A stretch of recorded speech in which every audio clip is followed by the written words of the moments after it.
More, we can speak to Jean-Luc Demarty. He's a former Director General for the External Trade at the European Commission. Hello to you, and thank you for speaking to Paris Direct. We just heard in that report that farmers are clearly still very angry. Now, President Emmanuel Macron has promised a series of measures to try to ease the pressure on these farmers. Do you think he's doing enough?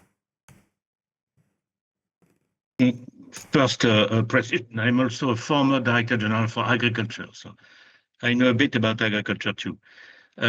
No, certainly President Macron and the French government is not doing enough. The French Minister, Annie Genevard, is doing her best, but unfortunately, she is not always followed. And the reason of the disaster of the agriculture sector in France today is 15 years of failure in the French agricultural policy, national agricultural policy, not the CAP, even if the CAP is evolving badly, I would say, since 2021 and the Green Deal package. But the main reason of the difficulties of the agriculture in France, of the farmers, are the French agricultural policy and the economic policy too. And the agri-food sector is also suffering. Yeah, and so just to be clear here, what you're saying about that French policy, then this is a uniquely French problem if you contrast it with situations like in neighboring Germany or elsewhere in the EU? I will give you some figures. First, in terms of farm income, between 2010 and 2024, the French average income, real income, it means taking into account inflation, has increased by only 15%. And the average in the EU, the 27 member states, is 77%, 70, not 17. So 77% of increase during the same period. And it's not only the rattrapage by the Central and Eastern countries. When you look at the figures, Italy is 170% increase. Spain is 79% increase. Germany is 49% increase. So it shows the failure of the French policy. And when you look at the French trade balance, agro-food balance, which has been decreasing dramatically in 2025, the main reason is the degradation of the balance within the EU with the other member states. France was at a positive trade surplus in agri-food with the rest of the EU 15 years ago by around 5 billion. And now it has a deficit with the other member state of 4 to 5 billion. So it has lost in 15 years, it has lost 10 billion with the rest of the EU. So it's a sign of a lack of competitiveness within the EU. And the explanation can only be the French agricultural policy. It's an evidence. In regards to production and in regards to competitiveness, a lot of concerns because this is also the first Paris Farm Fair since the EU signed that massive trade deal with South America, which is expected to go into effect as soon as next month. How do you think that trade deal, that Mercosur trade agreement, will affect things for farmers here in France?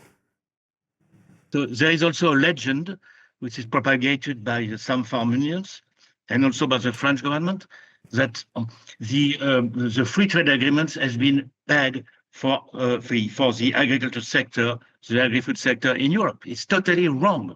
When you look at the figures, the trade surplus in agri-food in the EU has increased from 10 billion euro 15 years ago to 70 billion, so more 60 billion more in 15 years until 2023. It has decreased slightly in 24-25 because of the increase, dramatic increase of the prices of coffee and cacao. So and it's the same in France. So there's been an increase of the surplus, except for the last 2 years, with the third countries, and the dramatic degradation within the rest of Europe, what is plain. And as long as the Mercosur agreement is concerned, There have been a lot of analysis about that. The sensitive sectors in agriculture, like beef, poultry, and sugar, have been well protected. Very limited access for Mercosur. Only 1.5% of our domestic consumption, and so the effect will be negligible for these sectors. And globally, there will be some gains on wine and spirits and dairy, and also a lot of gains for industry and for services. So globally, the gains are between 0.2% and 0.4% of GDP for Europe. It means between 40 billion and 80 billion euro. So it's totally a legend that the Mercosur will have a negative effect on agriculture. But it's very comfortable for the French politicians from right and left, because it hides their dramatic responsibility in the failure of the French agricultural policy for the last 15 years. Yeah, and now you have a state of political tension here in France with what happened between the far right and the far left. That's our next story. We'll be getting to that in a moment. But also you have President Emmanuel Macron. You have presidential elections next month, and you seem to level a fair amount of criticism towards his administration for these policies. France is the EU's agricultural powerhouse. The farmer unions are very visible here in the country. So why would his government be doing things to upset such a visible voting bloc? The question is not, I'm not sure you have understood what I've said, because what I'm saying is that the farmers are right to complain, because the French agricultural policy is a disaster. What is urgent is to reform the French agricultural policy.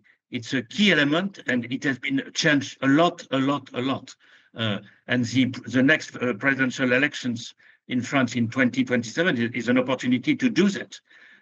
So that's not the question. So the question is not the FTAs, the free trade agreement, and the Mercosur.